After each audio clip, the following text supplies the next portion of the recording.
అసలు first enlightenment అంటే ఏంటో తెలిస్తే how to coordinate with enlightenment అనేది Yeah. అర్థమవుతుంది కదా.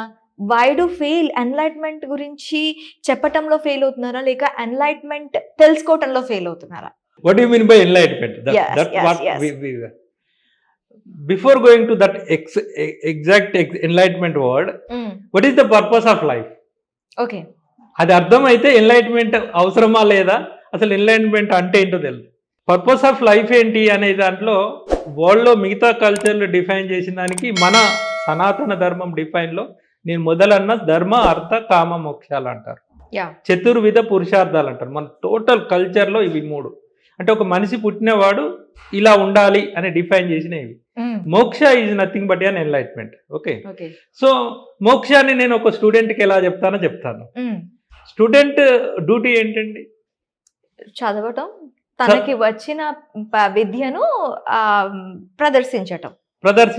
ఎందుకు ప్రదర్శించాలి? He have that knowledge to know. నేనేమంటానంటే every person has came on earth to do some miracles. Okay. He is having certain purpose. So identify that purpose. You are unique. Every person is a unique. మన ఇంట్లో పిల్లాడు అల్లరి చేస్తుంటాడు, అమ్మ ఏం చేస్తుందంటే వాడిని మందలిస్తూ ఉంటుంది. నేను మందలించద్దు అంటాను. ఓకే. ఎందుకంటే అల్లరి చేయడంలో ఆయనకు ఆ రిజిడ్నెస్ ఉంది, ఆయన పట్టు ఉన్నది. మంకు పట్టు ఉన్న పిల్లలు అంటాం మనం. అవును. ఆ మంకు పట్టు ఉన్న పిల్లడు రేపు ఐపీఎస్ అవుతాడు. మీరు డల్ చేస్తే వాడు జీరో అవుతాడు. ఓకే. మనం పిల్లలు పెంచే క్రమంలో వాళ్ళ కొన్ని ఒరిజినల్ క్వాలిటీస్ ఇచ్చి God సెండెడ్ on the earth with a particular purpose.